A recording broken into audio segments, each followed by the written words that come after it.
Lorna Bailey at CWR Breakfast. It is Friday, Film Friday, which can mean only one thing. James Luxford, critic for the Radio Times of the Metro, is here to talk to us through the movies that we should be watching this weekend. James, hello. Good morning. Morning.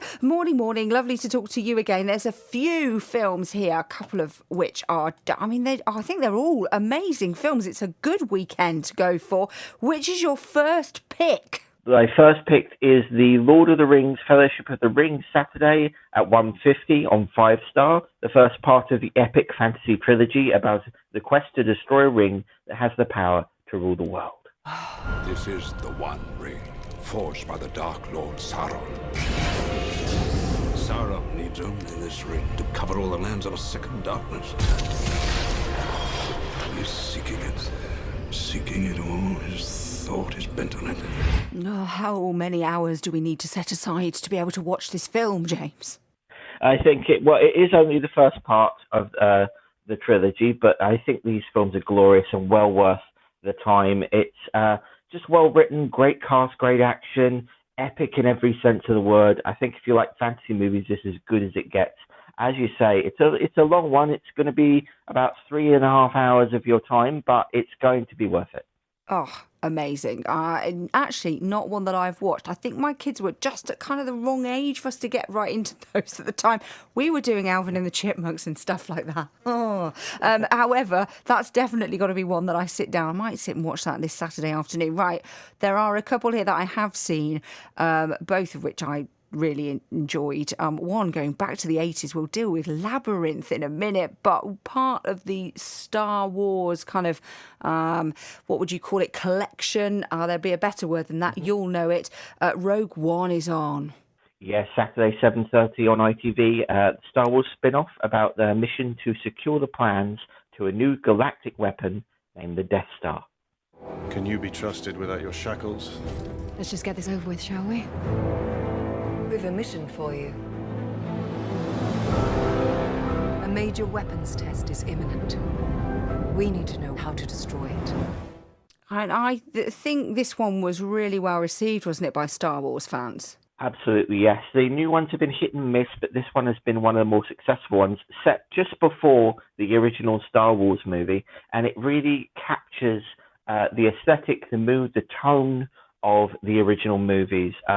I think that it's really good fun. It's a feel of a heist movie. Great cast in Felicity Jones, Mads Mikkelsen, and also the return of Darth Vader in a couple of stunning scenes. Well worth watching.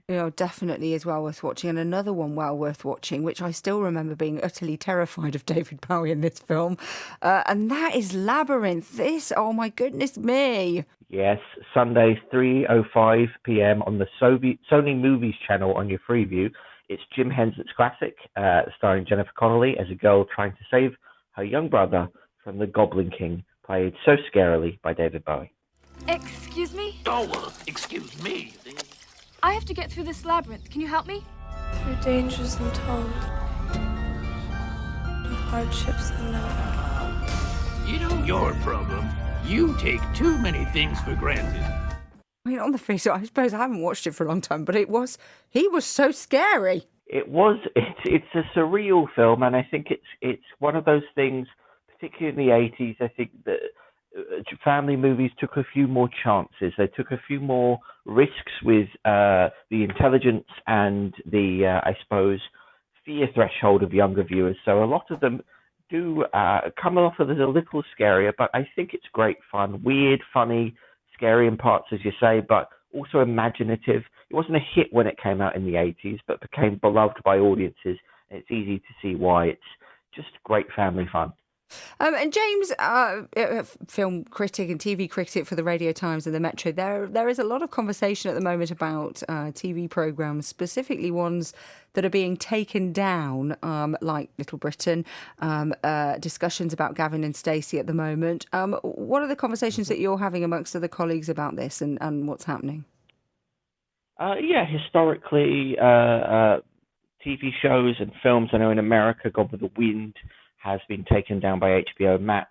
Certain films that perhaps when they released had jokes or sentiments that that aren't okay with the recent Black Lives Matter movement, and it's a sort of a reassessment of the sort of culture we take in. And I think like with everything, everyone is reassessing the way we look at culture, the way we look at the stories we're watching, and maybe weeding out some of the things that aren't okay and were never okay, but perhaps went out in the past and maybe caused some hurt. So I know Lee Francis has apologised for certain things with Bo Selector from the early 2000s. And like everything else, it's sort of a readjustment of society and culture. James, it's always good to talk to you. Thank you. 3 great picks: Rogue One, Labyrinth and The Fellowship of the Rings, your film choices for this weekend. James, thank you so much. Back next Friday with us here on CWR.